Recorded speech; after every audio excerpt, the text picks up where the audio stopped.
That said, I would actually want to I want to preserve the honey body. No matter what, I think you want to preserve the body that is gained by using Yeah, I'm actually on the other side of this entire conversation. That's why I haven't pitched in. I'm like, man, if my mead doesn't taste like fucking the fruit of the bee, fuck off. Correct. Like, I want it dry. It should be dry. There is a place you could get to a nice dry mead. There is. But it has to retain all of that honey flavor, or you're wasting it. That's you're the basically thing. just making it'll come out too hot. There's a lot of unfermentables in that honey that I think retain a lot of the flavor.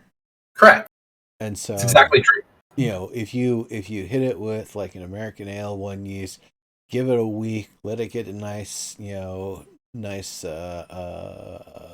going on it or whatever, get real active. Then you cold crash the whole damn thing, and then let it warm back up, and you can pitch in the next thing that you want. Okay, yeah, that you might do. So you're talking about putting a cold crash in there, which I hadn't, like, so I'm not really part of this project. It's Verde's project, but I have given it a lot of thought because I've been listening to him talk about it. And he wants to bring it back up with a champagne. And yeah, I get that. But I agree. Maybe you cold crash it first and then add the champagne, because if you run the original out all the way and then champagne it, there won't be anything left except for what's sitting on the lees that you added. The other shit. Yeah. Right. That's all there's going to be, is whatever you added.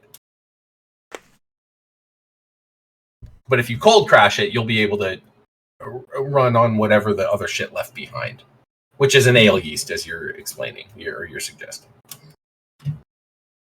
Welcome to the stream, everyone. Tonight we're discussing brewing.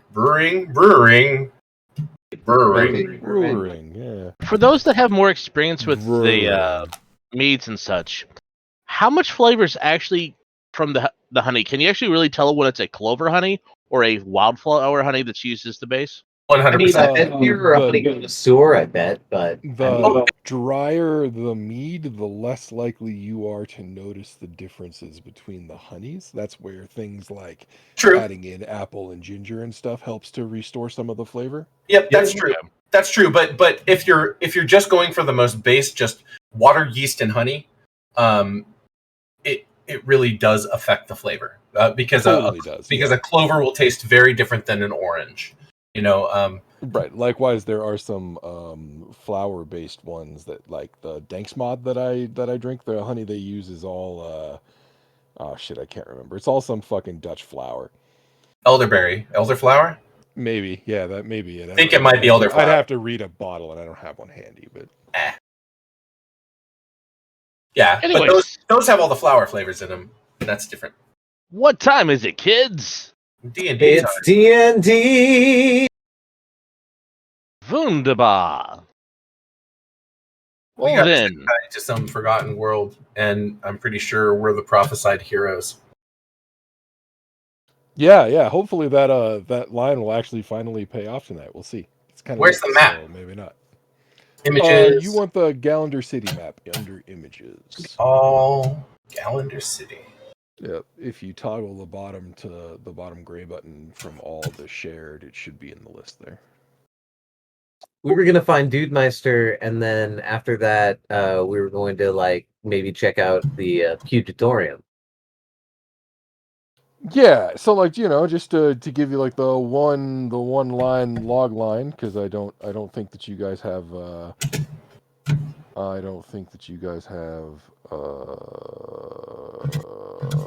it written down yet. You guys sort of snuck into town via the back route. Yes, we did. And you set up shop in the sort of more beast folk centric tavern. Had yourself a couple of bowls of what was it, taverfish? Sort of like a kind of a fish curry. Yeah, I also just to wash that down. I put down a few coins. Asked for the house's special. Can't do the roll-20 like ping thing. Negative, sir. This isn't roll 20. It's the Gallender City map. That's what you want. No, I know. But where are we on the Gallender City map? Oh, where the token is, down by the docks, over on the west side. Here we are now, coming to the west side. Oh, I found us. Party is here. We're trying to hide. Yeah, I really need to make a new party token. If you look really close, that's the Curse of Strahd party there. It is. Yeah, that's what I've been seeing. That totally is. Hey, look, it's even got the badger. I'm not a badger, I'm a rabbit. What? Rabbit, badger. Right? Also, is it been noted that these are the first two beast people I've literally played in my actual entire fucking life? Well, one of them's a gnome. Okay, fair enough. Yeah. Not my first gnome. Which means that the rabbit is my literal first beast person. So you've got a furry and a beast person. Gotcha. Yep. He's not a furry. Oh, he does have a fursuit. He does, but he's not exactly a furry. He's more. It's more a totem. What kind of suit, which I've just remembered, is fur. What kind of fermented beverage did I get for putting down coins on the table to wash down the fish? Oh, he brings back a pretty bog standard. I mean, I guess it's like an ale, but like it's more like a red than like the classic sort of American IPA. But it's basically like a barley beer. I use all of the terms that a modern brewer might use when explaining this to the party, just like what you were saying too. Yeah, no, like we could easily get into brewer nerdery. Like I would just mock you because I came from wherever I came, which probably had a fuck ton of fucking brewers because it's either Colorado or Southern California. Gosh, 27 floors up and you still hear that shit so goddamn loud. Oh, dude. Oh, dude. Like, that shit's loud. Have I ever told you that one of my major anxiety triggers is sirens? Oh, you and we'll yeah. Just saying. You know what I was about to say. We can. Yeah. All I'm saying is I'm learning. I'm learning to be at peace with the fact that there is literally every 20 minutes a siren. Often it's exciting because you can look out the window and watch them scoop a body out of a tent or a porta potty. I want to say not rave music. I'm trying to think of the genre that has a lot of sirens and stuff. So you'll eventually you just get used to it, and then I don't like. I them. guess they're designed to disrupt your. They are designed to disrupt your your cool, and they work on me. And that would be the other bad thing if you got so accustomed to them that when you hear sirens, you just start dancing in your car while you're driving. It's like, oh, shit, wait a minute. Well, especially when they start doing the DJ mode stuff and they start playing with the beats of whoops. I hate it. Had to. We're gonna go to the Hanging Citadel. Did we long rest here, or did we just establish that we have a room here? You guys set up a room, and when we last played, you were gonna go in the morning. You were gonna call it a night. Yeah, that sounds good. Then that's a long rest. Oh, if we're gonna call it a night, I want to set up and see if there's a show at the Pugitorium. Of course, I forgot I didn't have a mixer, and so my drink tonight. You don't really ecstasy. Need a long rest, so I guess if you're gonna go get beat up, do it quickly so you have enough time to rest. Fuck yeah! I put down some coins and I'm like, can I have another one of those? Yeah. I mean, tavern keep. It's happy to take your money. I bomb it and then I go running towards the Pugitorium. Wow, all right. I think I will follow him using my rabbity skip so I can make sure he at least makes it home. Thank you. Okay, well, hold on. You don't have trance, right? Trance? Yeah. Oh, yeah. So you might get tired. Right, if you're going to follow him all night, then you won't. No, I'm going to follow him to the Pugilatorium and watch what happens. Like, if it gets late enough where I feel like I got to go home and crash, we already got a room, right? Yeah. Yeah. Okay. Crash in the stands too. If I have to, I can return.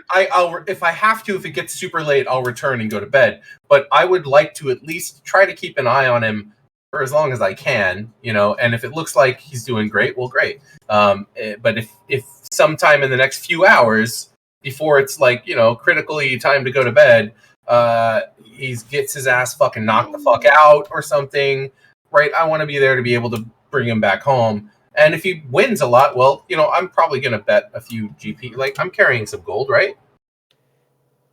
Yeah, you guys are carrying gold. It's on your character sheet. I will probably put some bets down and see how it plays out and watch him for a while. And if it looks like he's getting his ass kicked, I might try to get down by the ring and advise him to come home. And you know what I'm saying? I just want to look out for my party mate. No, and to be clear, I'm not discouraging you from doing so. I was just telling you that if you stay up all night, it's going to cost you. Oh, for sure. But the way I see that in real life, this is my buddy. He's not actually this undead whatever dude. He's my friend, the stoner fucker that shows up once a week for games. Right. He's your son. It's actually. Are you actually my son? Yeah. No, okay. actually, it's us. You. If it's us, then I'm absolutely going to make sure the fucking Verde doesn't get his ass handed to him, and if he does, he has somebody to scrape him up off the fucking board. Yeah. Sure. While you're otherwise, I'm hoping it's a good time. While you're out there doing that, I ask Watts if he would be interested in joining me. I offer to 11 make a wish. Work with the innkeep, tavern manager, whatever, to improve on and learn recipes for different sorts of beasts and creatures that to help fill the gaps in anything they don't have anything covered for. And I'd love to do some cooking. And definitely like jumping in, getting in some cooking, helping round out like some baking and pastry making skills and stuff like that, and doing chefy stuff. And I can't imagine our gastromancer isn't like spending his off time doing that shit. Yeah, and so it's basically like, this place is chill. We like it. We're going to help you out. There may be a time where it comes to us having good rapport with you that keeps us out of trouble. We shall see. Let's just be friends. That's... Yeah, well, and he's a pretty amiable sort. Like, if you offer to help cook, his first response is, well, he's not going to pay you. Yeah. But, he says that he's I don't want to be paid. You're paying me in recipes. I love this fish. I want to learn how to cook it and do it right. Yeah, he beams with pride at that. And he says, well, come on in. And he sort of gestures towards the kitchen. The kitchen is pretty meager. There's no like oven. There is a hearth. There's actually multiple, to be fair. There's like two different like large fireplace hearths that have been set up for roasting. And then on a third sort of like iron stand with a fire under it is a large cauldron, which bubbles the taver fish that you guys were eating.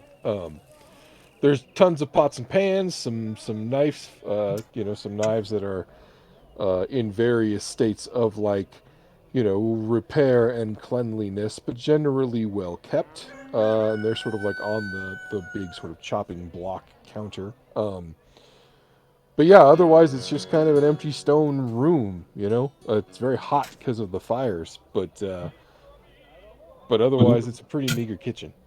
How bad are the OSHA violations? What was that? How bad are the OSHA violations? Those don't exist here. Right. No, I was gonna. Pretty bad from a modern standpoint. But probably fine pragmatically. You know what I mean? I was just kidding, but yes. It's only a problem if something starts on fire. Right. Well, I mean, an unmanageable fire. Well, it's simple things like don't bake bread and have a bunch of flour floating around the same day. You're gonna do a lot of stuff with fire. I'm pretty sure that's an even advanced sort of set of knowledge. What? That powderized flour is explosive? Right, that's what I'm saying, because I'm pretty sure that's not a thing a lot of people know about. No, Well, I get the I think feeling that's- that like alchemists and stuff would have figured that one out. I also feel Hey. like that's an occurrence that's probably more common the further back in time you go. Right? Yeah. Why did that windmill blow up? Right, I was gonna say like a Why Greek did that windmill island not blow up? probably blew up one day. You know what I mean? Yeah.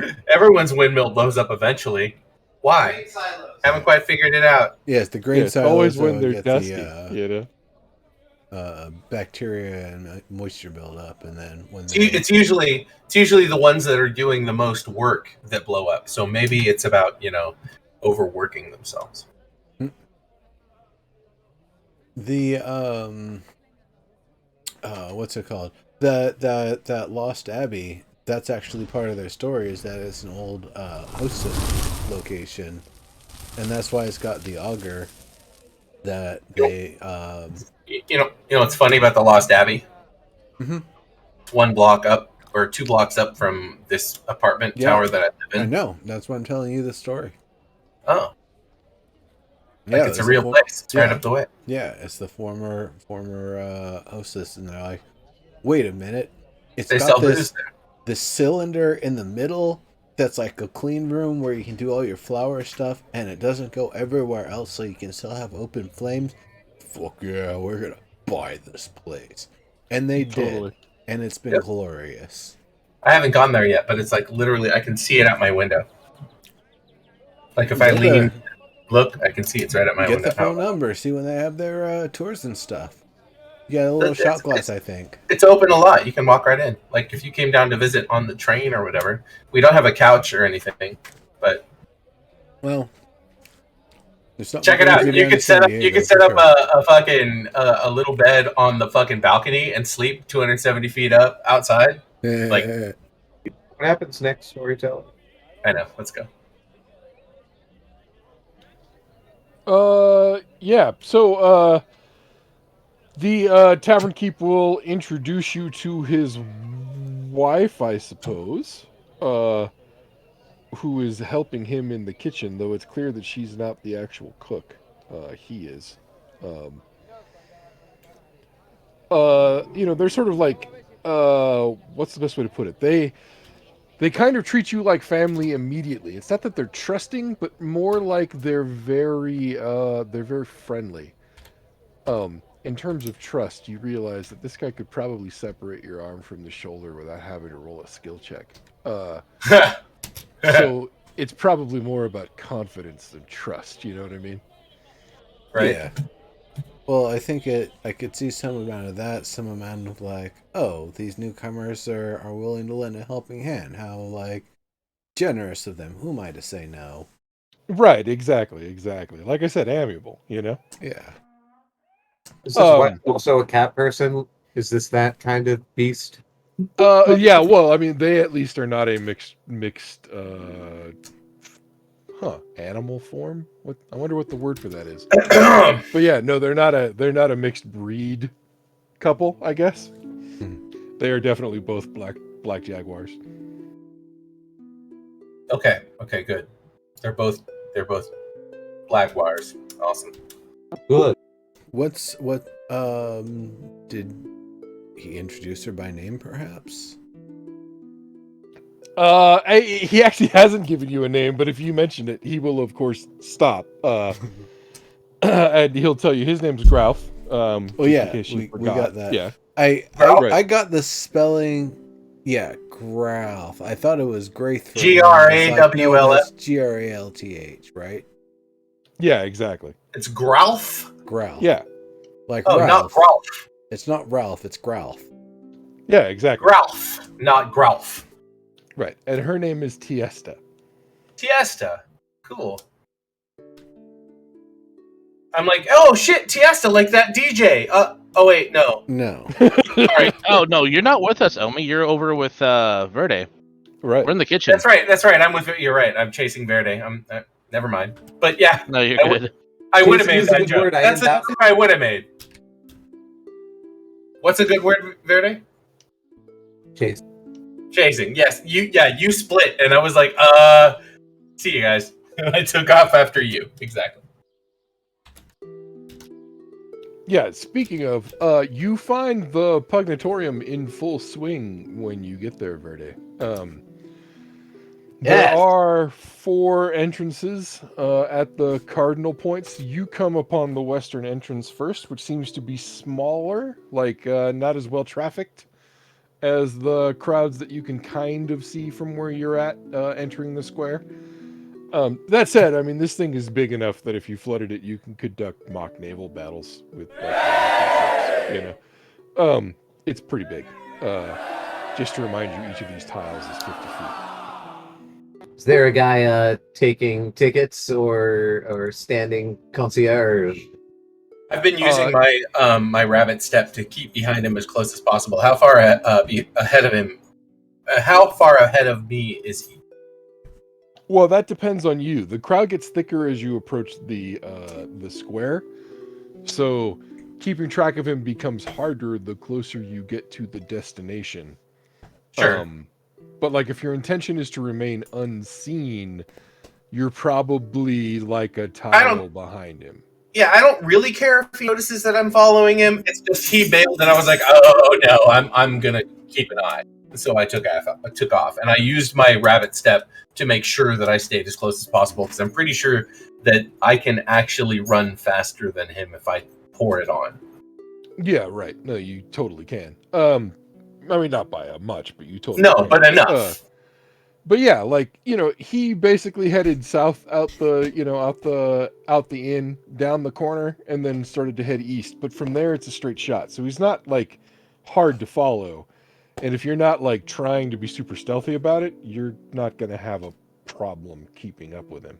That's what I'm saying, because I don't care if he notices that I'm following him. I just want to make sure that I keep an eye and make sure I see where he goes. And if he goes into the combatant's entrance, I'm not going to go into the combatant's entrance, but I will instead note that he did and be like, all right, and go over and find my way into a place where I can see what's happening. Right.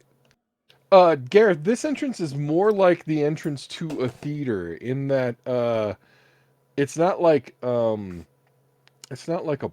doorway that is being guarded by a ticket taker, but it is a closed door that's like a double door, and one of the doors is split with the top half open, behind which stands an attendant of some sort.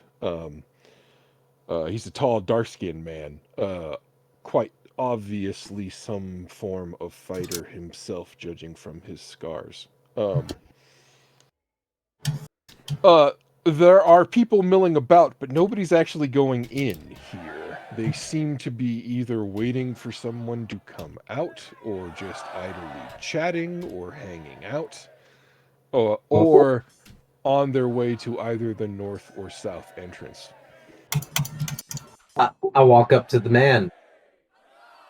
All right. Hello, man. He looks you over and he says, "What can I do for you?" You point, I punch. All right. You're a contestant then, huh? You're a little late for tonight's games. That is unfortunate. I just arrived in town. I was hoping maybe so you don't even know the rules then, huh? I don't. No. I want to punch. I can see you there just skipping in front of him. No, I just thought, Oh, yeah. I give a demonstration of my modern boxing technique. Right. He kind of like, I want to say sighs, but I don't mean that in a like exaggerated sense. But he kind of like lets out a breath and goes, "Okay, well, you're one of those." Fights I know happen there's every magic night. and physical. Here we go. Fights happen every night. Sign-ups happen in the morning. Be here by the 11th bell. 11th bell. Be here by the 11th bell. Well, yeah. To be fair, you guys have been in town long enough to realize that from the church on the eastern side of town, there is a bell that rings every hour.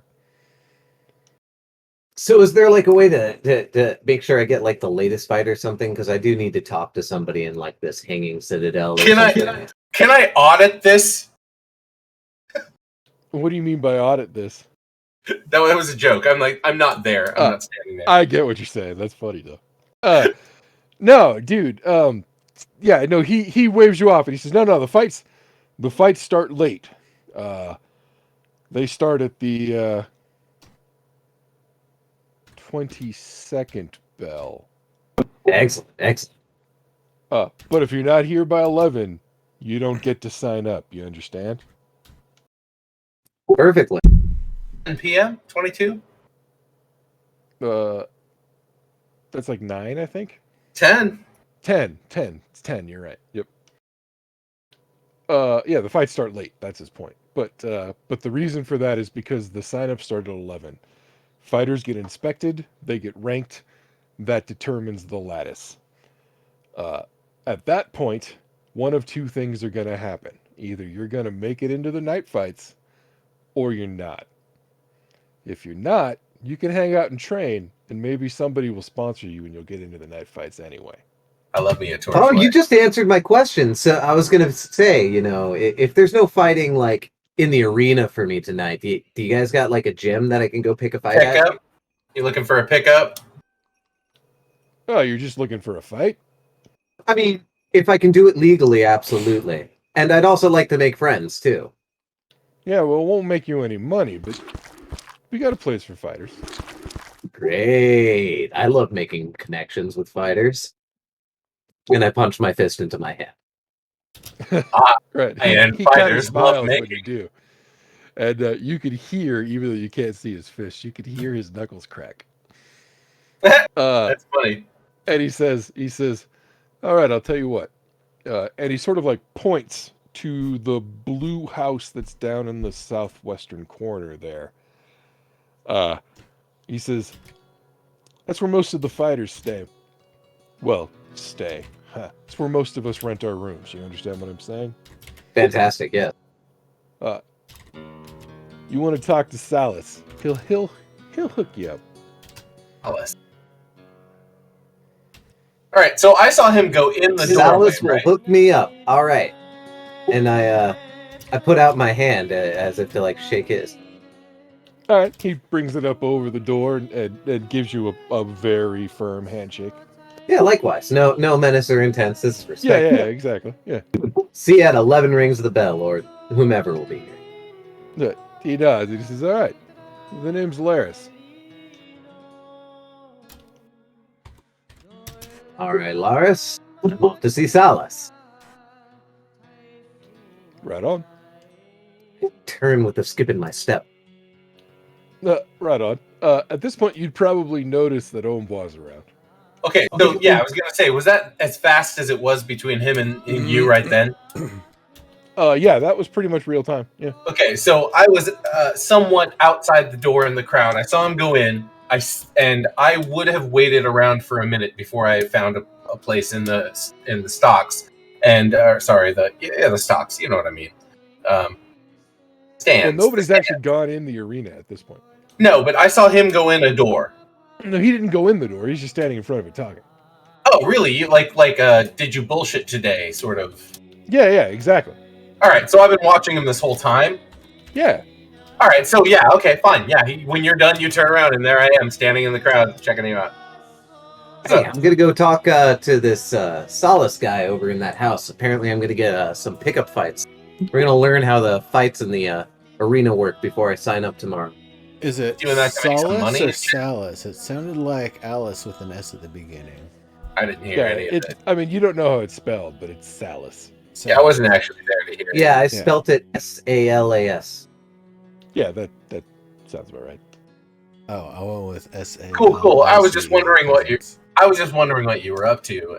That could also be a good spelling of it too. Yeah, I mean, both of those would result in about the same phonemes, or phonemes. Excuse me. So this guy is your like arena master, is what you're saying? Laris? Laris seems to be more like a gatekeeper. He's more like my hookup. Salas seems to be the guy who's gonna also hook me up with like some practice bouts. Yeah, they're like like your impression of Laris is the guy you meet at the gym who's like, I'll spot for you if nobody else is around. Yeah, they're an agent. They're an agent for a gladiator, so to speak. Maybe. I don't know. Seems like to me.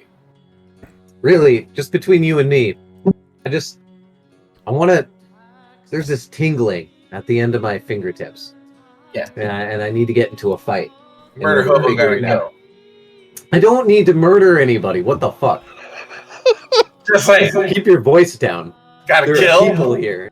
Want to kill. All right, Gotta I'm walking up kill. to the blue house he pointed out. I'm assuming it's that Want to kill. it's that Kill. one next to the L and the gray. It is the like square box at the top of the L there. Yeah, that's what I thought. Yeah. Yeah, okay. Yeah, so it's a pretty squat structure. Well, okay, let me rephrase because it's actually 3 stories tall, but it's like a cylinder. It's like a box, you know.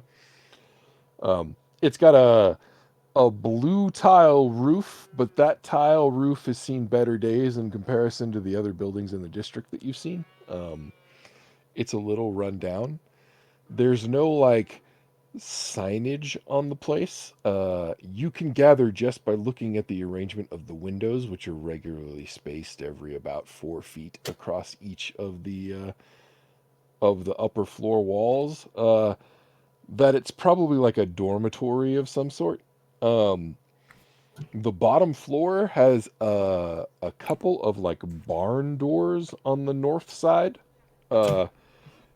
Next to which is a human-sized entrance which stands open. The only thing even remotely close to signage at all is that there is the faded remains of what you would guess to be a logo on the barn doors. And you can't exactly see what the image used to be, but there's obviously 2 fighters, one on each door, standing opposed to each other. You don't see any like weapons or anything. You think they're probably boxers or wrestlers or something like that. Omboa, Joey, Omboa. Look, dude, I'm low key nerding out here. I'm gonna see an example of what an actual medieval Luddite could look like. Right? I take a little breath, and then I forget. This is my new life now, and I shouldn't be nerding out so much. And I do as I was going to do, and look for Salas But we're in the front actually door. like fight today because you can't get any money for it. So right now we're not going to do that. Right? If we're going to go in there right now, we're just going to go in there and look. Right? Oh, I might punch somebody. I say as I'm entering through the front door. That's right on. So the whole first floor of this building is like if it didn't have people and stuff in it, would be an empty like square, like 40 feet on a side. The center of which is a massive circle, like pit of sand, upon which 2 people are presently basically wrestling, like a lot of like throwing knees and throwing people to the ground. There's a raucous crowd of people around them. Everybody is all dressed kind of relatively the same, which is to say that they're basically wearing next to nothing. Wrapped knuckles, bare chests, hair generally either like up in a queue if it's long, under head covering, shaven, otherwise basically kept out of the way. Various kinds of like pants and loincloths and things like that, but all very simple and designed to like not get in the way of movement, feet are generally sandals, if there are any kind of feet covering at all. People of all various colors and like muscle definition. However, without even the need of a skill check, it's obvious that there is not a beast person in sight. Nice. That may mean something or not, but regardless, there are Yeah, no beast people. I will put my ears back and throw my hood up, just cause. For what it's worth, nobody gives you a look when you come in. In fact, nobody seems to care that you've come in at all. The southeastern corner of the building, there is a a set of stairs that obviously go up to the next floor that are kind of along the southern wall. But the southeastern corner is a sort of like impromptu kitchen. In that, there is a fire that they are cooking something over. It smells like some kind of meat. And every once in a while, people come over and get some food and either take it with them or eat it there. Holy shit! This gym has a fucking barbecue in it. That is so much cooler than any other gym I've been in. Jim has a built-in barbecue, he says. Oh, that's just like a different sort of Planet Fitness, except like meat. Yeah, it's like not the instead of smoothie cookies. bar. Yeah. Right? Which is probably actually a lot better, but whatever. They wouldn't have the lunk alarm. They would be like, nope, you eat meat, you go do some lifts.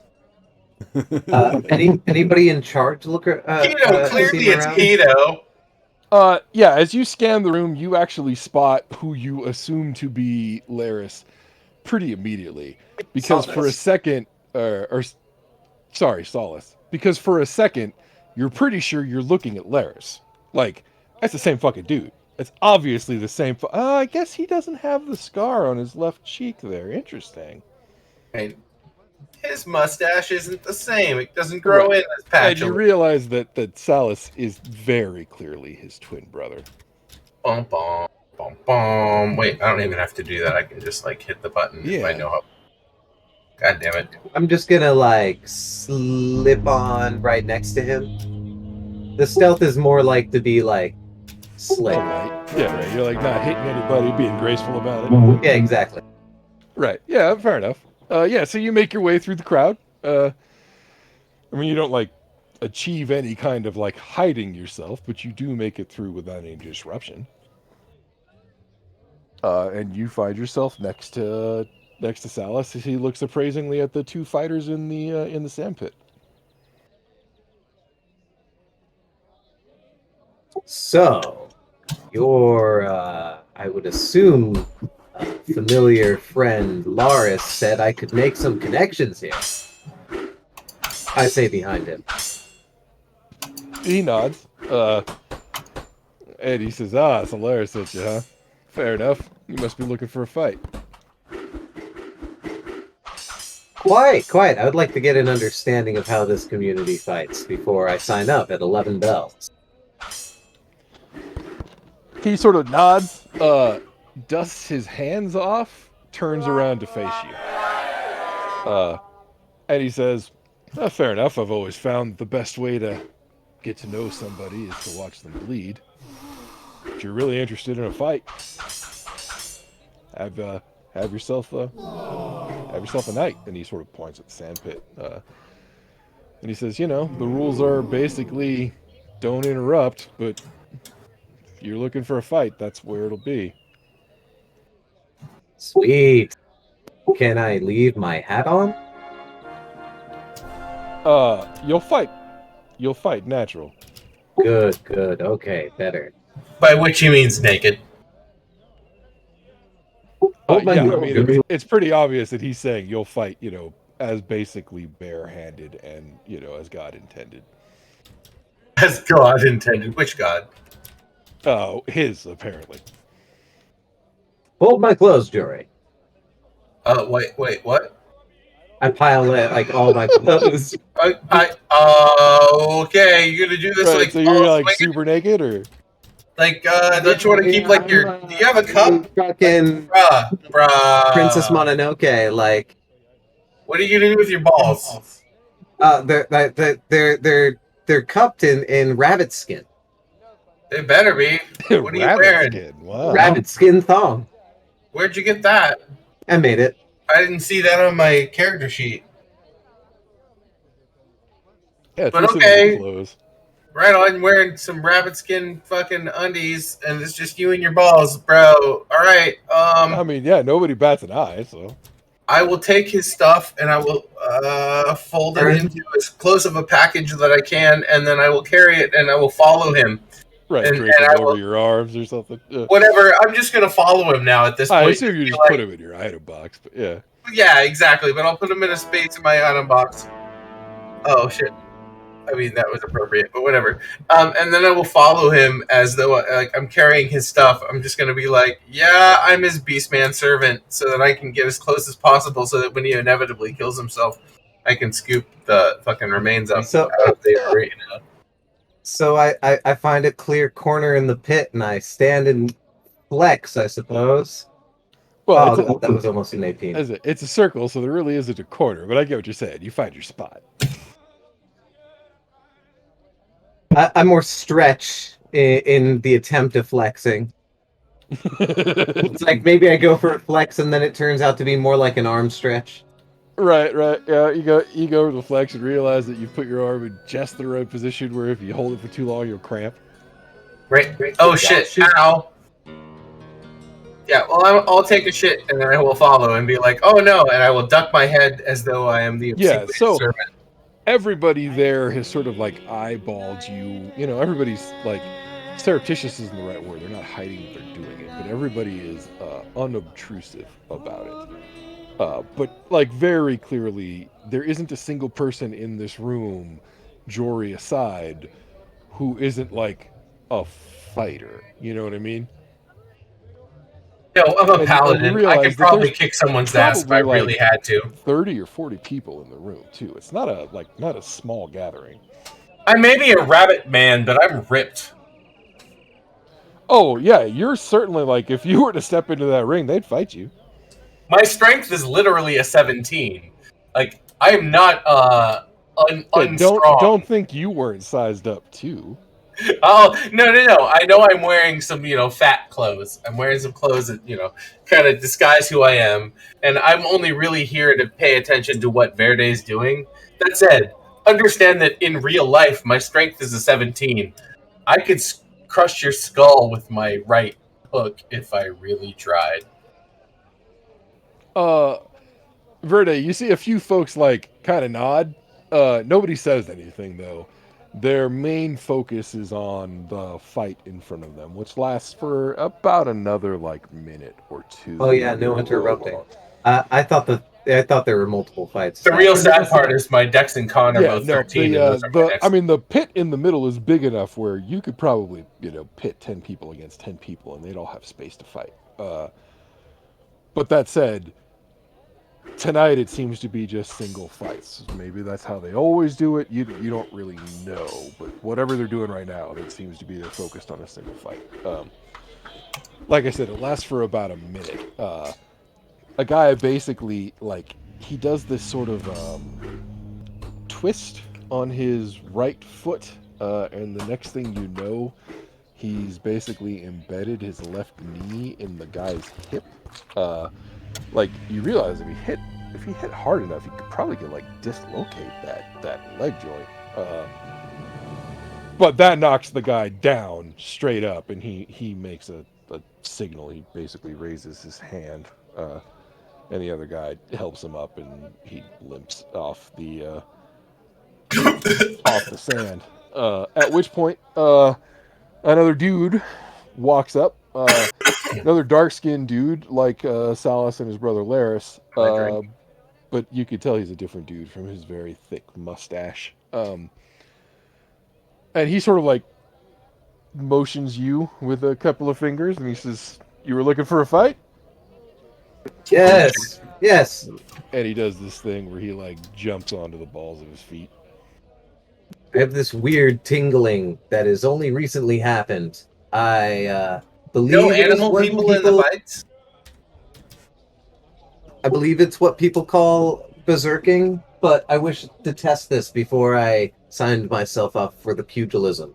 Is this okay with you? He actually stops and thinks about it for a minute, and he says, "Well, we're not trying to kill each other, right?" Absolutely. I can end the berserk whenever I want. Oh shit, says you. And he says, "All right, fair enough. I'll give you a shot." Oh damn. I know.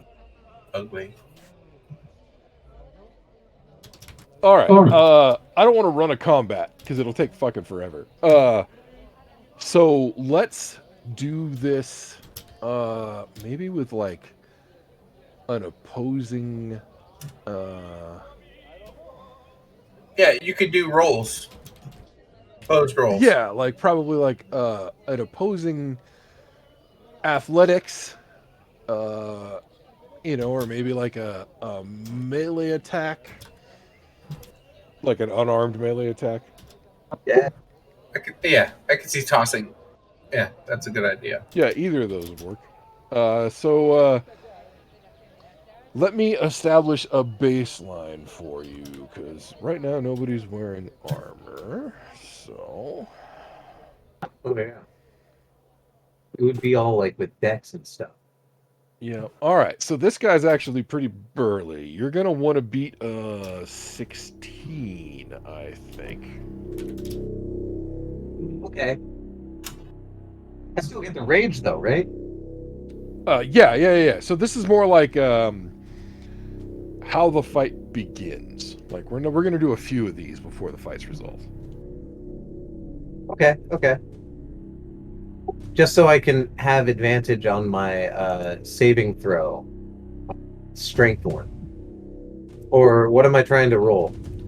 You probably let's talk about what you want to do when the fight starts, right? So if what you want to do is a maneuver, is more like a movement or positioning or like straight up grappling or something like that, we'll do an opposed strength check.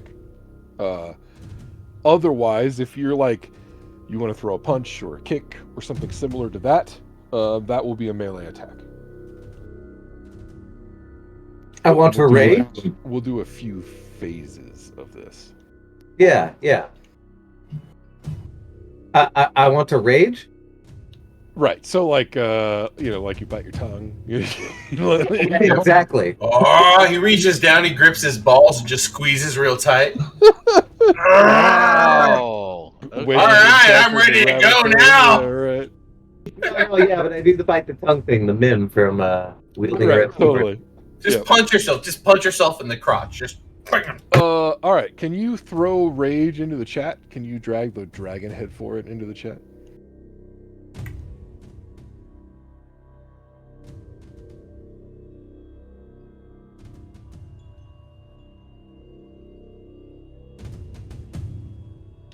Okay, cool. Do you have that table handy? I do. I just did, and it's pretty useless for what I have right now. If we're barehanded. Yeah. What is it?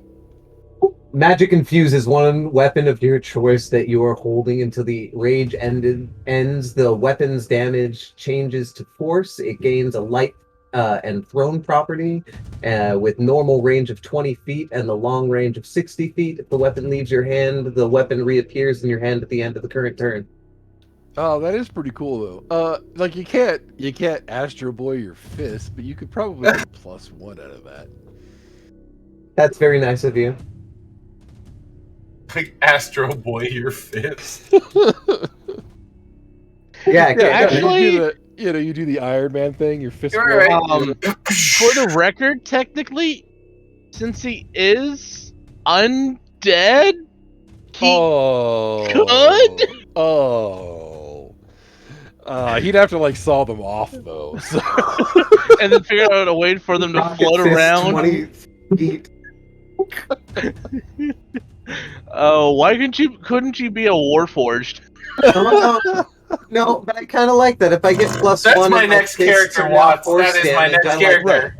Yeah, you get it. Yeah. My next character is going to be a fucking Warforged that can shoot his fists off as like missiles. All right, I'm Transor, gonna do it. That's his name. It's gonna, his name's gonna be Transor. Transor. Transor X. He's so an earlier. that's my strength +1 if I'm punching him. Yeah. Do you have any unarmed proficiencies, or are you? I think because I'm a Isn't barbarian. everyone technically proficient in unarmed? No. I thought they changed that rule recently.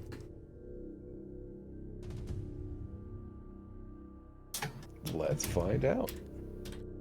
I got simple weapons and martial weapons.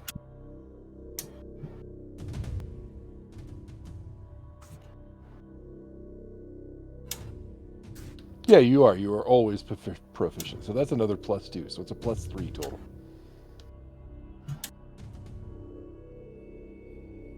Good call, Nero. Yeah, for sure. I don't know how to add a +3 to this roll if I don't have an unarmed attack. I guess I need to make one. Well, you can also just roll 1d20 and add 3 to it.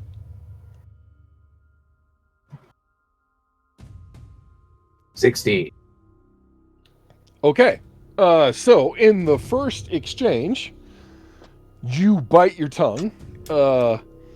Blood flows. You feel the let's call it the force, because that amuses me. You feel the force build in your fists. They take on a sort of like a bluish white glow. You see the guy across from you. Like you see his mustache sort of like broaden as he grins, and he starts running for you. You do the same. You guys close the distance pretty much, immediately. Call it, 3 out of your 6 seconds. And he immediately brings a leg up for a kick. Unfortunately for him, you had basically already sort of like hip pivoted out of the way because you were throwing your fist in his face. It connects. There is a loud boom. Can you roll? What is an unarmed strike's damage? It's 1 plus your strength modifier. All right, so can you roll? Let's see. Oh, those are Beast People rules. That's cool.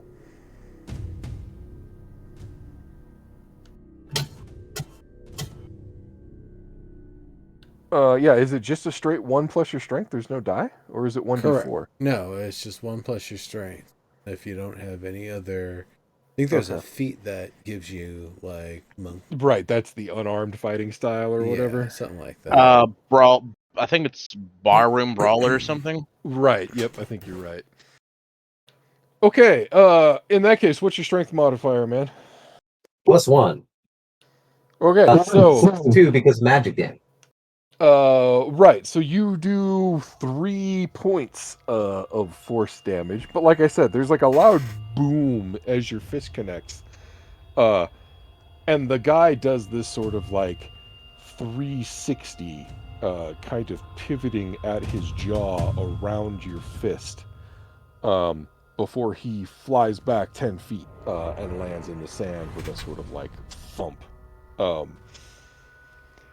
Everybody is quiet for a second. That said, he pops back up, grinning, and turns back towards you for the second exchange.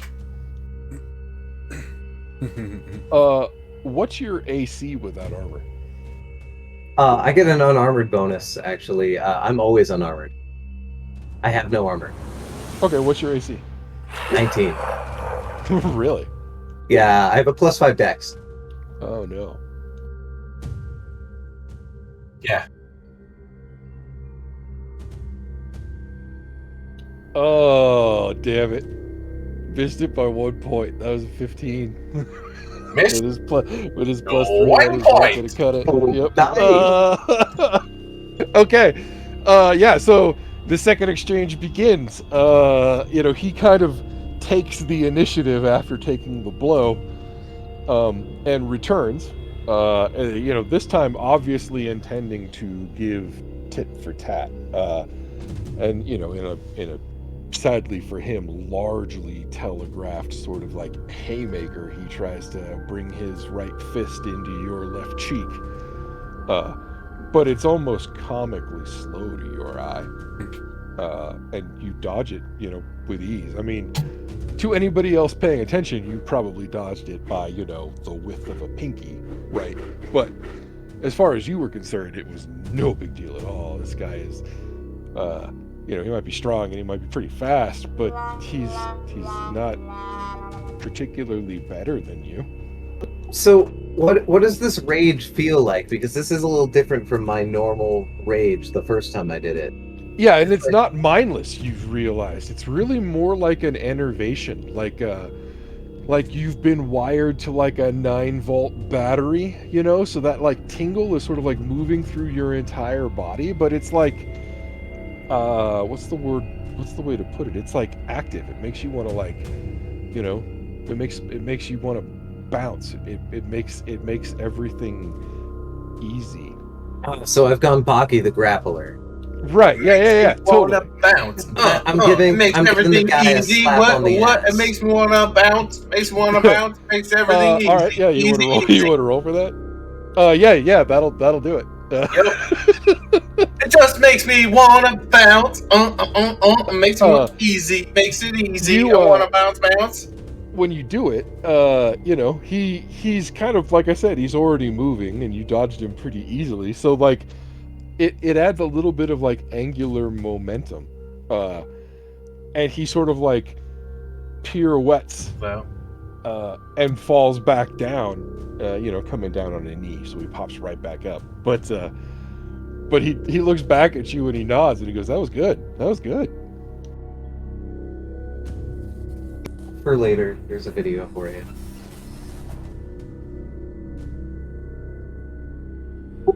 I nod. This is invigorating for me. I hope it is for you as well. Yeah, he nods right back and he says, "Indeed, it's fun. I'm impressed. I didn't expect much." And as he says that, he you know, basically immediately begins again, launching himself at you, kind of hoping you're distracted while you're talking. No. I hope not. Oh, that's a 12. That is not going to cut it. Yeah, he looks like he does like a kind of like flying, you know, like roundhouse, but again, not a difficult thing to dodge by any measure. I'm getting visuals of Punch-Out with this fight, just saying. Like, if that was your I perform an acrobatic counter. Yeah, like slide under the leg or whatever. Yeah, exactly. All right. Yeah, I mean, you're completely out of position now at this point as far as like he was planning, so you definitely have the initiative on this this exchange. What do you want to do?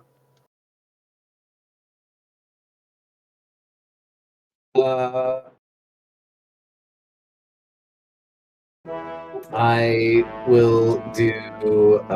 Is there any kind of like dexterous attack I can do? Oh, you should do a kip up and double chop him in the neck. Oh, that's a good one. Yeah, that seems more strength. Yeah, you want to roll athletics for that? Yeah, it's the same bonus as this, so yeah, I got it. Ooh, that's a little better. Yeah, that's probably not going to do it. Let's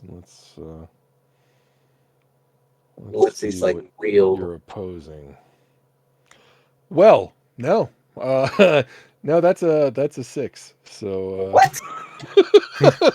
Wow. The dice be loving you tonight. Oh, you might want to be hitting the dice damage too, my friend. No.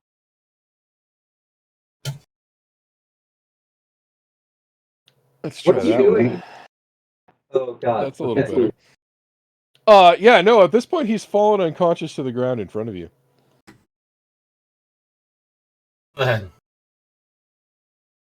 I mean, he's not dead or anything. Like he's breathing.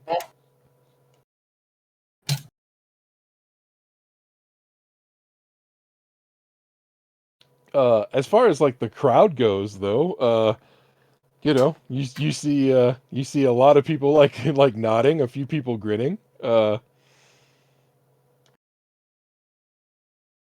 Nobody seems to volunteer to fight you, however.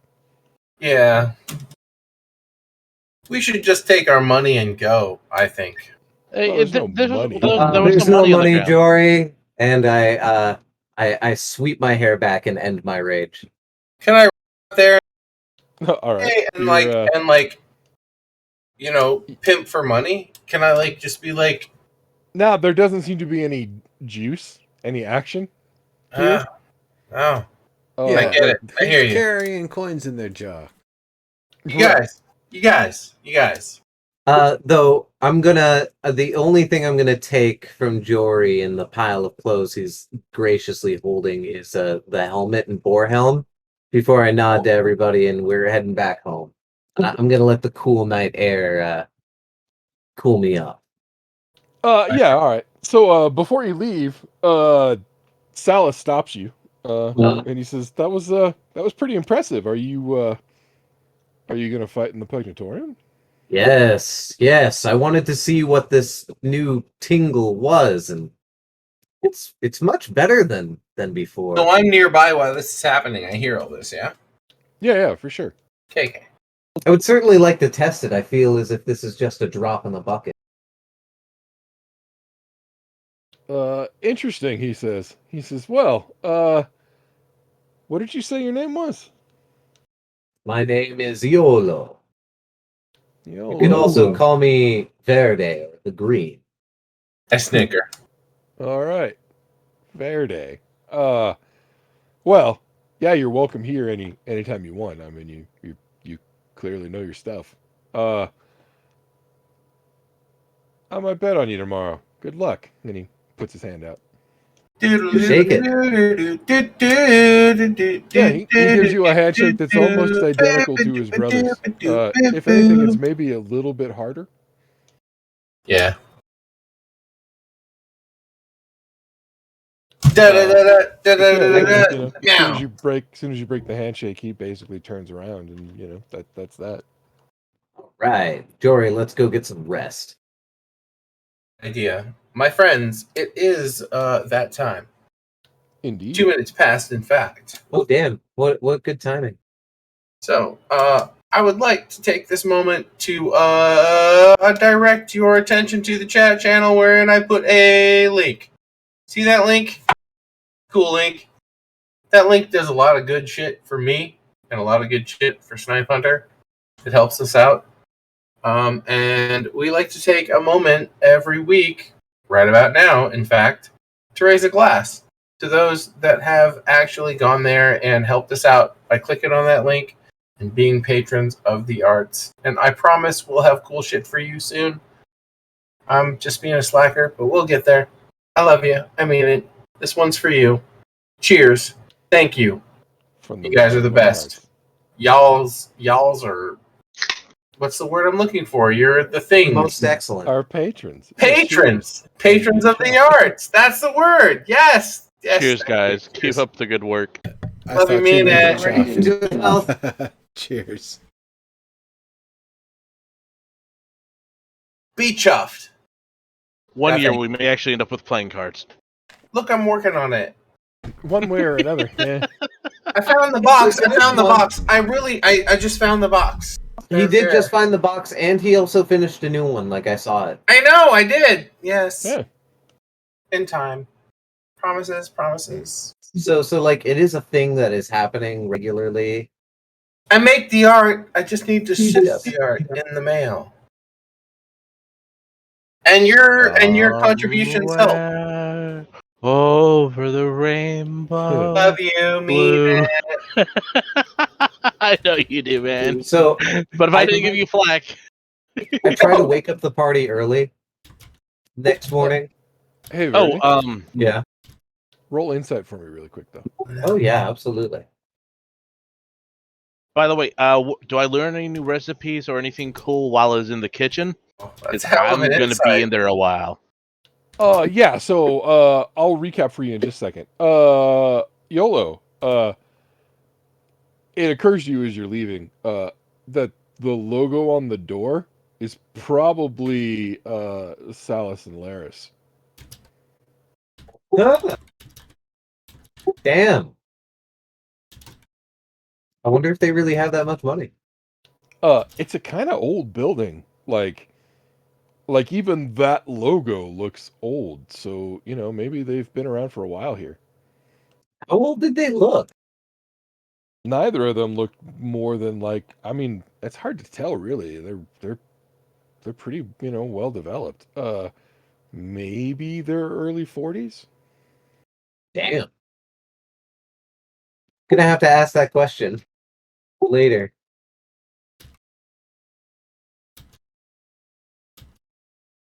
Totally. Okay. Okay. So kitchen crew. So between the two of you, there are a few things that you learn that are like not actually specific recipes so much as cooking tips for beast folk. So for example, probably 55-60% of the various beast folk species can't actually taste sweet. Crazy, but I guess I No. So I don't know. Like as a rabbit, like a lot of their dishes focus instead on like umami and salty and spicy. yeah. Okay. What does my palate like as a rabbit? Like what happened to my palate? Yeah, actually, as a rabbit, you could totally taste sweet for what it's worth. You are not one of the affected species. That said, everything that you would not normally think of as sweet, that you would normally think of more like as like green, maybe, tastes a lot sweeter to you than you expect it to. I love them herbs, right? I want to eat some grasses. Yeah, I mean certainly like lettuces, cabbages, even things like onions, like have a sweetness to them that you never really noticed before. They don't not taste like what you expect them to, but there's more. You know what I mean? Damn, we really got to get you some weed. Right? Oh shit, right? Oh dude, right? Yes, let's get some weed. Oh, that's such a great idea. I want to smoke some weed. The thing I'm sniffing around all the time now. Every time I walk through a city, I'm like, the thing that's nice about that is it basically validates notes I already had. come on, bunny person. Because I would have already known, from the book and having done it myself, what different things taste like to different sorts of things. Right. So with all of that, I would have probably actually given him a whole lot of tips and tricks and be like, hey, so check it out. If you do this with this and this and this, taste that. As long as we spent time together talking this out, which would be a really existential sort of weird thing. It's like, because you and I were friends before we got into the isekai world. So back then we were both people. Now what are you? And now I'm a rabbit guy? Like, so we probably hang out for sure because we know each other ahead of time. But like, it'd be I mean, you're not you, Right. I just present this way. Right. Like, you got a different skin on. Yeah. Exactly. So I'd like skip hop over to Neuro, whom I kind of know from the internet, but I've never seen in real life. That wouldn't have been there for the conversation. Yeah, you were busy with Verde at the time, though. Yeah, you're right. Never mind. You're right. But yeah, so among other things, like you learn that different kinds of beast people have different preferences, but generally everybody can eat the same stuff that humans do. So like, in the world that you're from, you might think of, for example, some animals as herbivores, but here their beast folk equivalent are omnivores. The first thing I went to was like, can dogs eat chocolate and can cats eat onions? Because that's the one in real world that you got to avoid. Right. Exactly. Both of those seem to be perfectly fine here. I mean, no one's mentioned chocolate by name, but certainly everyone talks about confections and stuff. Beast people, though, generally are not really into candy in that way. They generally prefer, like, even on the sweet side, they generally prefer more like things made with fruits, things made with berries, things made with honey. I'm not going to go looking for a lollipop. I mean, to be fair, you haven't seen any evidence of that anywhere, so. I think I would probably be looking at some interesting sorts of things like a bacon peanut brittle sort of thing. Fucking yum. Oh, interesting. Yeah, that's not a thing as far as you know. I So can that make would be that. an innovation that you introduce if you. I If can you make did that IRL. Oh yeah, It'd be no, I lit. would. Wait. Oh, did you just say peanut brittle? Yeah, bacon He said peanut bacon brittle. peanut brittle. Yeah, You know how much I sugar would that tell that takes? to you, Yeah. and you would be like, "Oh, do we have the supplies?" It's like, well, you. Yeah, IRL, I if can we make were that. in a and we like an both look at actual, Growth. It's like, well, do we have the Mm. supplies? I want to go make it right now. What? Can you name off what some of the nuts in this world are called? No, because they're probably racist. I love that you laughed. I love that you laughed. I mean, to be fair, Because I'm that's not actually wrong. probably true, right? But I haven't actually named any of the nuts in this world, so it's only probably true because that's kind of how it goes. Right? What kind of toes are they? They've What kind of toes Oh, are they? Huh? no. Okay. Here's the thing: is that they might have the same names, but for different reasons. Like, Peanut could just have been the name of the gnome that Exactly. first cultivated them, and Little P found those nuts. or their name is just Peanut, and it's like, oh, what sort of thing is that? Oh, it's a peanut. Oh, it's like, It's a nut like a pea. It's a nut that's a lot like a pea. Oh, it's a nut that's like a pea? What? No, it's a fucking bean, dude. It was found by a guy named Peanut. yeah. Oh, my name is okay. Exactly. Real question though. We've been here for a little while, Snipe, and we would have talked about some of the things in the kitchen. What's the going market price for sugar? Okay. Well, first of all, sugar in the way that you generally think of refined sugar is pretty rare. Probably a cone. Right. Well, so honey's easier to actually get a hold of than refined sugar. I mean, like it's very clear from talking to them that refined sugar exists. But they talk about it as the kind of shit that royals cook with. You know? Right. Yeah, so honey, maple, barley syrup. I could see a lot of those sort of Little things. cones. You get the cone. You get that hardened Exactly, cone. absolutely. Beet juice. Like he talks about lots of different ways to make things sweet. Though he never identifies that really they're all just high fructose sources. You know what I mean? Right. You boil the shit out of corn and you get that sweet ass syrup. Mm-mm. There's those cones of like of plantain sugar, that dark brown sugar to cone. Oh yeah, there's no lots of evidence ways. of bananas or plantains anywhere. No, it doesn't have to be those, but like different fruits. Like you can spin the sweetness out of all kinds of fruits. Right. Oh yeah, well no, and that's exactly the kind of thing he talks about. Though it's very clear from his personal experience that the cooking of his people is more like Middle Asian, or even like Southern Asian. I can work with those. Yeah, interesting. Right, like So like more yogurts and stuff, and yeah, exactly. I was gonna say more right.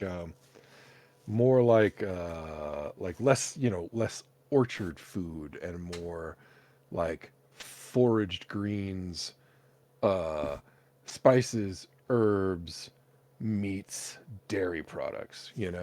Oh yeah, Right. yeah. Sounds good. Yeah, I can work with that. Yeah, and in fact, he shares a few different like recipes. Like he taught you how taverfish works. But like he also, he teaches you basically how to make, like fried onions and various meat bits. In his particular case, it looks like he uses mostly like lamb and chicken, Right. rather than say like beef. But that's probably about price. Agreed. So That's fair. Is Sounds there- delicious. is there any weirdness with beast people eating a non-person beast that is of a similar like? I'm not Would eat saying it. I'm Would eat not the saying that like I would serve anyone a jaguar, because I personally would rather be friends with a jaguar. For sure, but if somebody gave me fucking But- rabbit stew, yeah, I'd probably eat it. I'd probably eat it and not even think about it. I'm asking Growth specifically. Is that the sort of thing like that's a no-no, that like cow and bull people don't eat? You know, Right. No, he actually laughs when you broach the subject. And he grins and he says, "Well, I've never had a cat. But I serve plenty of lamb people." Right. okay, all right. I chuckle You know, because yes. I appreciate knowing that. That's one thing that I just Look, wanted I'm to a know, rabbit. because if I'm it a actually fucking comes rabbit, up, man. you know, yeah, this dude's a rabbit, Yeah. so you know, Yeah, I'm gonna feed the way a rabbit. right. The way he laughed, you get the impression that this is a question he's been asked before. Oh, Right, I'm right. sure. I'm Exactly. That's why I'm like, sure. yeah. All right. Yeah. Can you not just like? Can you just like not serve me meat? We'll be good. No, you're gonna eat meat and you're gonna be happy about it. Hoppy, ha. If you didn't see that joke coming, you haven't been playing the home game. Might have been hiding in a home rabbit game. hole. Right, exactly. right. Damn it, you beat me to it. So, I guess the other question: how do beast folk kind of fit in the community of Galander? Are they like part and parcel with everything? Are they like more the laborers, but not so much the upper crust? Like, how does it play out here? He says, sort of. I sharpen my diplomatically, knife as I listen. and he says, "Well, you're not likely to find much of our ilk outside of Galander City itself. Maybe on the eastern side, maybe, but generally speaking, Galander isn't really a beast folk country. Yeah. That said," and he nods and sort of points out, the wall, like towards the city proper. He says, it's not like we're not welcome. It's just not ours. Do you understand?" Yeah, I nod as I continue to sharpen my weapon on my sharpening stone. When did you get back when we were having the conversation, sir? Aren't I back? No, this all happened while you guys were at Fight Night. All right, never mind. Never mind. I do nothing. Yeah, that's unfortunately the sort of thing that I would kind of get the impression outside of Galander. You said off to the east. Are you saying the eastern part of this land, or get on a boat where you can go east? He sort of like looks at you, pseudo quizzically, and he says, "You do know that the Windscour shares a border with Galander, right?"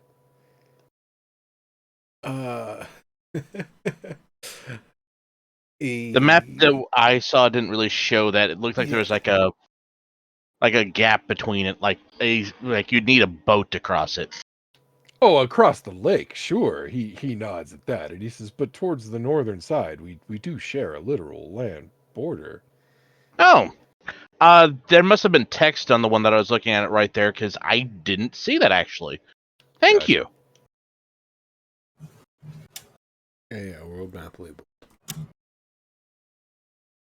Well, all right, then that's why do you say maybe though?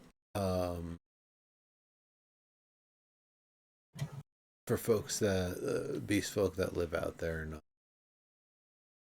Well, there's no law is such that says we can't. Just there's less trust of our folk the closer to the border you get. Where would more of your folk normally be from? Well, I mean, times past, I suppose we would have lived on the plains, but it's the wind scour for us. It's really all that's left. I mean, sure, there's plenty of us that sailed for the Coral Kingdom, but that's not generally our way either. No, the Coral Kingdom is a whole different thing. What can you tell me about, like, what's... I'm sorry, I haven't ever actually been to the Wind Scour. Can you tell me more about it? Well, there's not much to say, really. It's I mean, the name I mean, says it it's all. scoured by the wind, right? It's Shush you. It's a blasted plain. Shush you. Not much but red rocks and red sand, really. Scoured by the wind, like I said. Was it always like that, or did the sundering and the demons appearing cause that? No, it just like the rest of the continent. It was the sundering that undid the plains.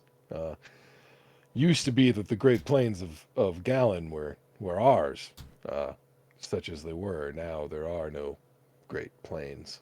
There's only the Windscour. Shitty. Sad. That's... His wife, by the way, is kind of looking at you like, "Are you fucking simple?" Like, it's pretty obvious that this would be common knowledge for most folk. We don't know better. We're not from here. I'm gonna ask Exactly. another question. I don't know about it too much, but that blight in the north, has that been around as long as the Windscour replaced the plains? Do you mean the Amber Blight? No, that's... Well, I mean, he stops and he actually thinks about it for a while. And he goes, I suppose it has been a while, but no, that happened after the sundering. That happened after the onslaughts.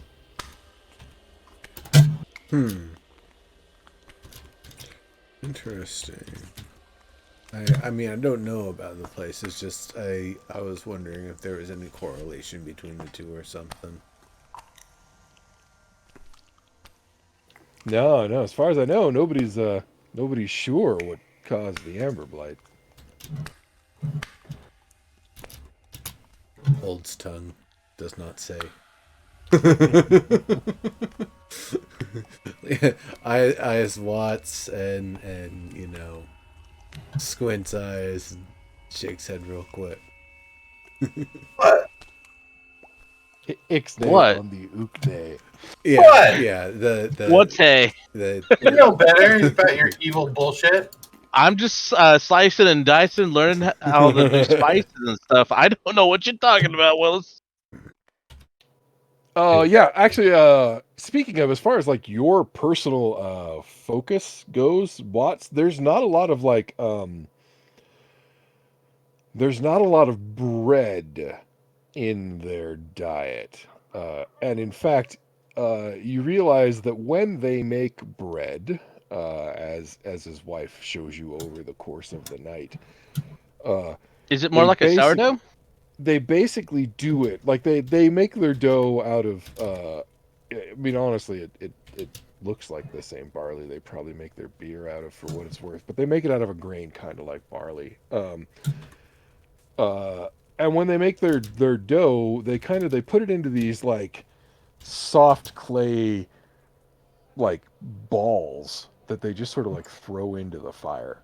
And what comes out are these like they're pretty good too. But what comes out are these like sort of like half cooked, closer to normal bread consistency on the outside, closer to a more doughy sort of texture on the inside, balls like buns. And so like she basically teaches you that like the bread stuff that they make is they generally will take a jelly or preserves or even in certain cases like a whole fruit.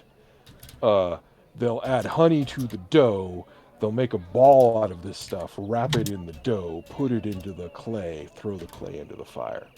It's When it comes almost out, like a poor man's fryer. So it sounds like a donut of some sort. yeah, I mean it bakes. It doesn't fry. Like they cover it in clay so that the fire doesn't burn it. Basically, Right, but a comparison note. yeah, but like you're not wrong. Like as far as like what comes out of it, it's very similar. Okay. Yeah, it's not exactly the sweetest thing you've ever had. It's more tart than sweet, but the honey does add a nice sort of like offset to that. But like they're basically like donut holes, or like a jelly filled donut kind of, Yeah. Right. Or a dessert dumpling. Yeah, for sure, for sure.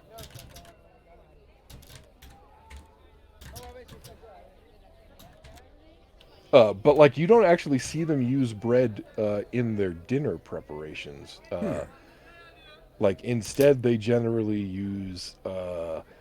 It's kind of like if it's like a rice analog. It's more like quinoa, I think, actually. Sure. But it's like they make a steamed grain, basically. As substrate for the food. Right. Exactly.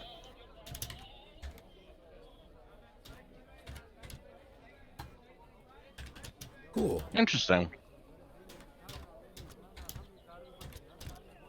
All right.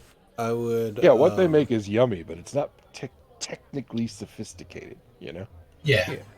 I get that. So, like I said, I would probably help fill in the recipes, any foodstuffs that for peoples and kinds that they haven't tried cooking for, or don't For know how to sure. cook for, and then yeah, go ahead. They seem most keen in your knowledge of bear food preferences, for what it's worth.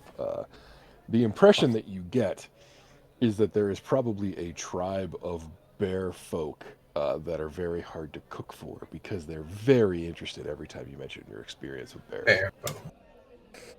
All right, then I'll kind of go over some of the different, not just the spices, but like the meats, the cuts of meat, the preparation. Like, I figure if you're gonna do anything to a piece of meat other than just serve it raw, Yeah. would just be get a pot, or not a pot, some sort of pan. I mean, you can use a pot for it too, so there's less splash factor. Get maybe like a quarter of a fingertip worth of oil at the bottom. Nice. And fry the sear the sides of it just real. Like, you just want to For seal sure. the juice in. That's it. Any sort of spices that you put on the outside. One of the things that they really do like more than anything, give it a nice salty brine. Like That takes like 12 hours ahead of time though. yeah, three hundredths of And don't oversalt it, because then you get a Salt Lake brine. 300ths of the weight of the meat, and that's gonna be even on the higher side, like 1 to 2. Okay, no, I take that back. If it's gonna be something like pork, you definitely want to keep it lower. Maybe a safer one, keep it at 200ths salt. by weight. And then you add all of your various spices and seasonings. You can do some early on and then some right before you cook it. You can just put them right before you cook it. One of the important things. This is a reminder. Go to bed. You're gonna probably want to put a little bit of honey on before you sear it too. That's gonna improve the flavor in a way they really like. And you're gonna want to make sure that thing is like bloody on the inside. In fact, be sure that you've actually cut into it in a nice artful way that presents the bloodiness on the Deliciously inside. seared on the outside. So yeah, so that way they, when you see that raw looking meat with the nice cook and it smells so good and it's gonna be so salty as soon as you dig your teeth in. That's what a bear loves. That's you give that one a shot. Nice. Okay, Yeah, we should make that happen. They are super interested in your advice. The night goes really, really well. In fact, at the end of the evening, probably right around the time that Iolo and Ombar are coming back. In fact, really everybody is gone for the night, either upstairs to a room or home. There are a few people sleeping in the common room, which you know from overhearing conversations is a thing that he allows if he trusts the people. So you're not particularly worried about that or anything. But Growth produces a red glass bottle, about the size of like a 40 ounce, but very clearly more like a sherry or a brandy bottle if you were to eyeball it as an earth drink, you know what I mean? But made of a red glass, and you can't tell if the fluid in it is also red or if it's clear and just colored by the glass. Sure. But there is a sort of, liquid swirling around in it. And so he sort of like, again, beams with a kind of pride like he showed you when he was, introducing you to Catherfish. And he says, "This is Seaberry wine. Speaking of the Coral Kingdom," and he sort of holds up the bottle and he says, "I got this just last month from a trader, and I've been waiting to open it." And as he says that, he sort of deftly removes the top of the bottle, which you had originally assumed was a sort of like cap, but as it turns out, it's a ground glass stopper that he pulls out of the bottle, places down on the counter, produces a few glasses and pours, about a finger's worth into each glass, and he hands them out, and he says, "I've never seen Seaberry, but I know it grows in the Coral Kingdom, and I know that it grows nowhere else because it grows literally in the water. Its flavor, however, I am quite familiar with." And he lifts the glass, takes a whiff of it, and takes a mouthful, and says, "It's sour, but quite exquisite." And he gestures for you to join him. Oh, absolutely. Yeah, for sure. I will take the shot. Yeah, it tastes like But yeah. it's very sour, but like I'll not hold it in my not in a mouth, too. necessarily bad way. Like it's sweet as well. It's almost like somebody took like mead and cranberry and combined them together and then redistilled that into a brandy. Probably delicious. I don't know what my rabbit mouth says to me, but It's a little sour for your taste, but also because of your heightened sensitivity to sweetness, is an exquisitely sweet, like port or sherry sort of flavor. is delicious. This slaps about as much ass as I did tonight. Right, and it does. It does seem to, indeed. That's an absolutely wonderful flavor. If I ever somehow get some fresh sea berries and find some way to bring them on back here still fresh, I would definitely do that. Yeah, I'd appreciate that. Yep. His wife Tiesta is that kind of does that. Oh, that would be wonderful sort of look as she thinks about it. It's very obvious the couple's like favorite drink. Yeah. I've been known to be able to hold my breath for a very long time.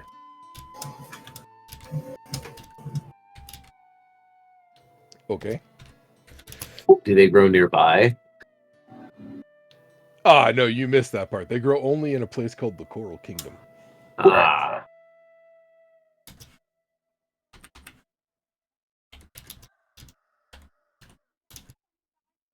Oh, are they like common that like anybody can go take a dive and get them, or are they like very protected? Clearly, no. Clearly, they're in a place that is difficult to find. Yeah, he points down at the bottle and he says, I've only ever experienced that flavor this way. As far as I know, that's the only version of sea berry that is ever exported from the Coral Kingdom. Right. They have to go harvest them first.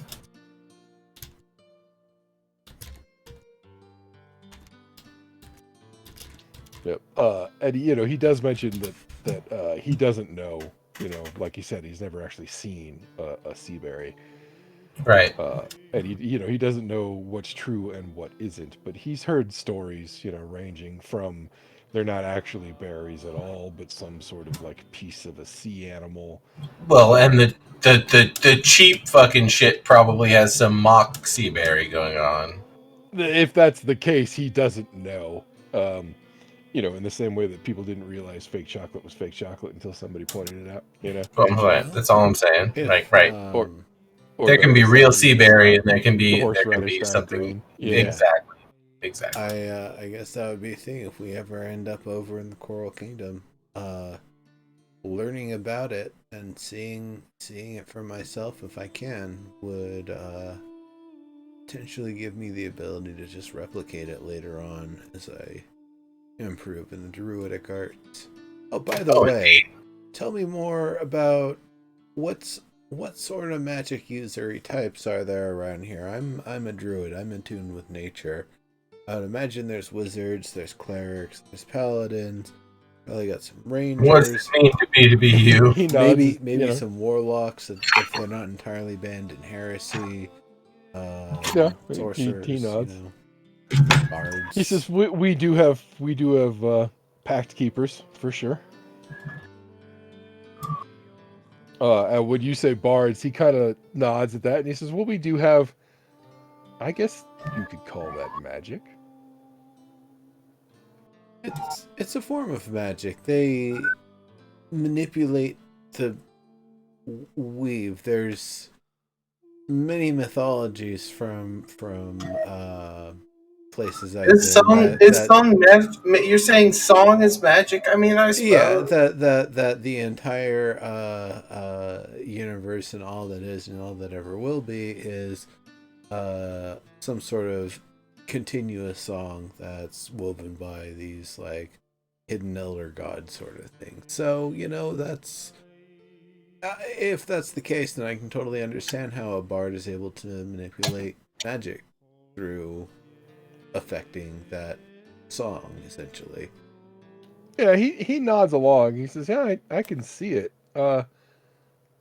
None of the troubadours that we've, and he points to his wife, that we've ever had here exhibited any power. Yeah, well, I think they might have also kept it on the down low. They might have, if they're an entertainer, they might charge a little more than a few coin just to do some of their fancy tricks and such. Yeah, he nods and he says, oh, well, and there are always the tales of the beast folk armies. Right. And, I say, and I throw my hood he sort of back. like shrugs and he says the drums and the horns. Yeah, it did and the ears. supposedly give us power. Well, it's there's a people I'm aware of that they don't really know magic, but when they go out and they're singing while they're doing their tasks, keeps them motivated, them on case. I think Keeps it's them time protected, for us to so go. they know how to locate one another when they get a little separated, because they can just hear each other. And so Right. even though it's not magical, it's their form of magic because it works for them. But Right, that's he nods. different than the bardic arts. Right, and then he, when you say the bardic arts, he says there is, to be fair, a bard's college. In fact, and he sort of points generally eastward. He says on the eastern side of the Pugnatorium. But again, they don't generally call themselves magical. And he sort of like makes air quotes, but they are quite adept with the sword or the song. They also have a tendency to keep histories, to act as scribes and authors. But again, they never call out their magic if they have any. I might keep an eye out now, though. Yeah, do definitely. They might even be doing a little influence here and there. If you notice, might be a little spark in their eye, a little twiddle of their finger, and suddenly someone's their friend for a moment. Might be a You'll see little that bit sort of stuff. Might have even happened to you at some point. I have to ask though, going back to my original question, what about those who engage in the druidic arts, those who are one with nature? He thinks about it, and he says, well, certainly in olden times. However, most of the... And he stops, he doesn't like say druid at first. He thinks about it, and he says, well, most of the covens are lost or maybe underground. And when he says that, you understand that the context is covert, not literally subterranean. But no, there isn't really a practice anymore. But there certainly was in the past. And I've met a few people who keep similar ways.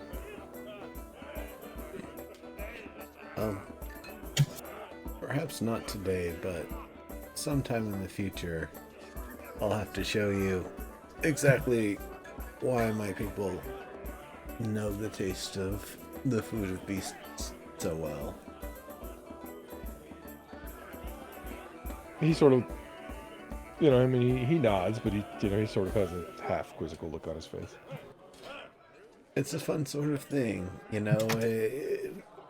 people would try, normal people that don't really care that much. They would try to find some ways to appease their pets in different ways, and their steeds and such, with foods that they think those creatures like, and the presentation they think those creatures like.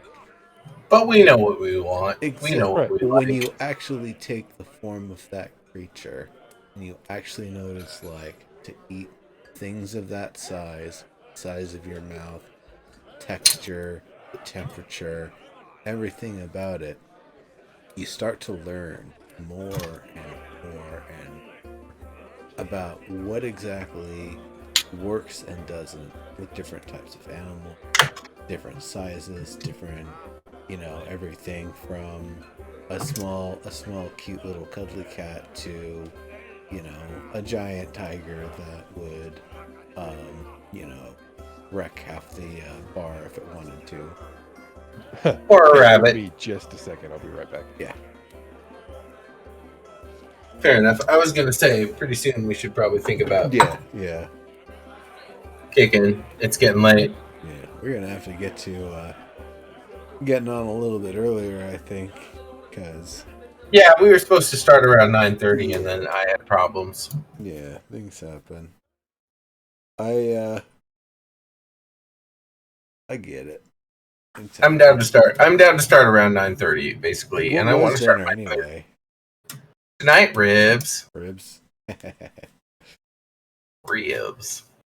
Toy, I don't serve ribs. Ribs and elote. That sounds good. Yeah, hell yeah. Actual real food.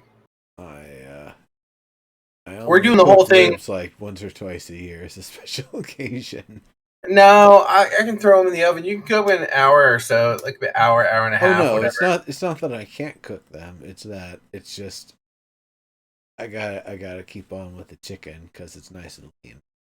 I agree. There's Chicken only breast. 2 of us. It's just like, just the 2 of us. And it's like, what are you gonna cook? Whatever, right? Something you can cook fast. Yeah. For 2 people, Ribs or is fast. otherwise we're going to a restaurant and we have 15% at the local, and we can go there and get a beer, a couple beers, and some food, and it's 15% off, and like that's rad. But like, you really want to do that on the daily? No, Yes, maybe. but no. Yeah, well, hey, if you think I should do that on the daily, over here is my my donations button. Just go ahead and hit that, and no, you know what I'm saying? Like, please anything, I would follow, and say, subscribe. Get a pan nice and hot. Throw your pre-diced veggies and stuff in, maybe a little salt, maybe a little spices. For sure. Once it's nice and cooked a little bit, you put it off to the side. You got your You know how to cook. your diced up chicken or whatever meat it is. You throw that. I know how to cook. Yeah. And so you make quick ass stir fries. That's how you do it. Like even better if you pre-cook the meat. Also, though, the Thai restaurant downstairs from here in the same building has a Michelin star. So yeah, I am sure. maybe I go have a Michelin star dinner because it's delicious and I just can easy go to get. from raw ingredients to dinner probably faster than you can. I know, but go Michelin, down there, order it, and go down there, whatever, pick it up. sure enough, a Michelin star. And do you have duck in your freezer right now? No, do you have duck in your freezer? No, I don't, but they do downstairs at the fucking Michelin star place. Why is it in their freezer? Why isn't it fresh all the time? I don't know if it might be fresh. I don't actually know. Their Michelin star is a duck dish. So. Yeah, you were saying about that. It's a curry. It's really good too. Yeah. Oh yeah, I'm sure duck confit curry is amazing.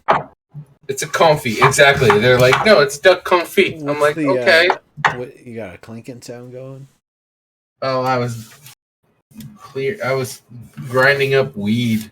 Oh, that makes sense as the sound. I was putting ground up weed into my hand. That's all. Yeah, I could hear the scrape now that you've mentioned it. Nice. But it's just weed. Got smoke some weed. So the druid covens are mostly underground if they still look. Okay. We were talking about yeah, he said that pretty nonchalantly. Thing. Right, he said that pretty nonchalantly, so you don't think that he means that like they were, hunted down or anything, but more like it's just not open anymore, Gotcha. Well, that's fine.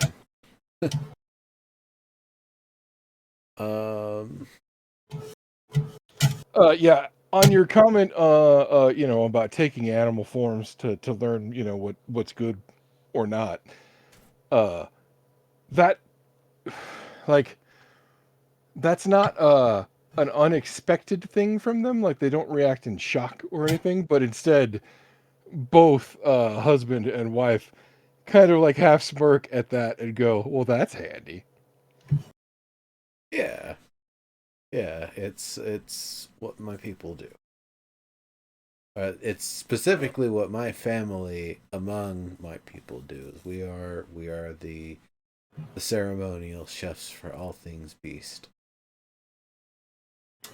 You're a fucking beast. Also, don't cook beasts. Don't cook beast folk. Beasts are. I'm saying beast people. Like, yeah, come on, man, come on. Yeah, folks is folks. Doesn't matter what the first part is. Oh yeah, no, we don't. I mean, we didn't really have beast folk among us. Most of my people look like me. It was that we were taking beast forms and eating beast. Right. Yeah. No more rabbit soup, bro. No more rabbit soup. That's all I'm saying. Well, yeah, and You'll definitely never no know if it's there or not, sir. Oh, shush.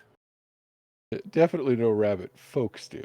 No, definitely not. I would, that does not sound in any way ethical or reasonable. Damn right. Thump, thump, thump, thump. I say with my foot. Thump, thump, thump, thump. But yeah, I'm sure little- there's some little people hopping out there rabbit. that would disagree with that just because they're raging assholes. Yeah, or they're a Gonna say. dragon. Dragons eat everything, don't they? Why are we Yeah, even that's talking about dragons as though they are people? Well, I mean, No. How many dragons times aren't have we people? defeated dragons? I say. I look around to my friends. How many times have we gone to defeat a dragon? Dragons are not people. Dragons are the enemy. Dragons are the things we I actually have only ever defeated a dragon once in another game that you guys aren't involved. And actually, there's that one that there was this cute dragon that was holy holy shit, shit, God, you yeah. guys, oh my God, you guys, oh my God, I She's say being as I throw my friendly. hands up. I No. throw my hands up and I spit and I'm just like, you guys, you know what I mean? Jesus, I'm here Grass dragons forever. are supposed I'm to be here cool. forever. I'm just gonna die here. So I guess that would be another question. For the beast folk community, are the dragonkin and dragon folk considered beast folk, or are they considered something different? People, they're just same as all the rest of us people. Uh, We're people. We're people. Here in Gallender, you would consider them beast folk, I suppose. Okay. Do rabbits hawk loogies? I mean, you can. That's rather rude, sir. Though I guess with your teeth arrangement, that might not work out the way it might. You Right? might gleek it instead. You know what I'm saying?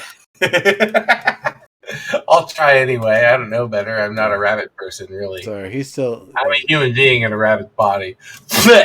Oh, God, oh.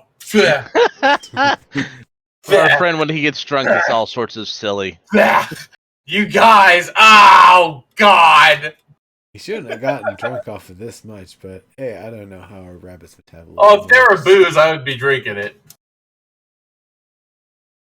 I mean, it's not super. It's not super alcoholic, but it's like Be a 4 or wine, 5 right? wine's worth. You're right. Yeah. Yeah, I'd be guzzling it. Oh, It's been no. served as a finger a glass. There's no way you're guzzling it. Yeah, exactly. That's what Or I'm more. saying. Like, Give me more. more. No, you would probably get the cheap stuff at that point.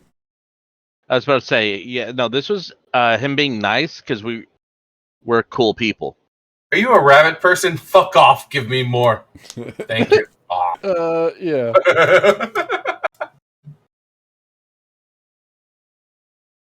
Yeah. No, But yeah, I mean, they overall the night went pretty well. By the end of Cosmic it, purge. you could probably consider Cosmic yourself, new purge. friends of theirs. Cosmic Purge. Good name.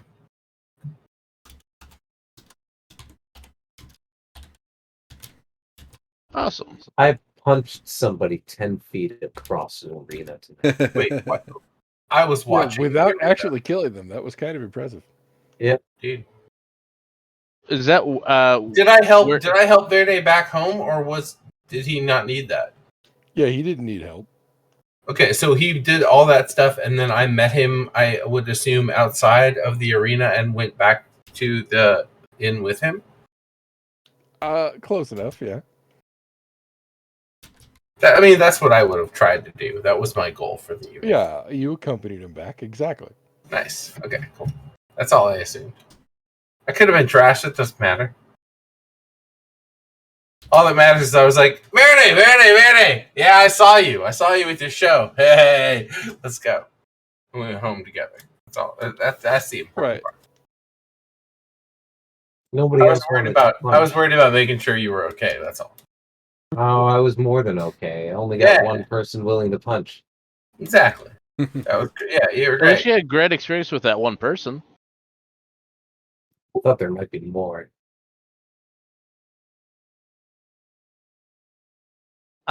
Did you show your full strength right off the bat, or did you hold back at all. What do you mean? Yeah, I mean, technically, you didn't actually do a lot of damage, but at the same time, you like owned that guy. I punched him and he flew 10 feet. There was this one time where I like dodged his attack and it looked slow There's this one motion. time. And so I slapped him on the ass and he fell over like another 10 feet. Oh, so you didn't held back. So yeah, no one's gonna fight with you, man. Like they're there to like practice and actually like get experiences, not well. I knocked him out. Again, it doesn't sound like you actually like. Well, what was his mood like? Were there rounds? Was he like? Did he look like, oh no, please no more, or was he no, like he had a smile on his face. Oh, okay. Well, if he was enjoying it, then let him enjoy the concussion.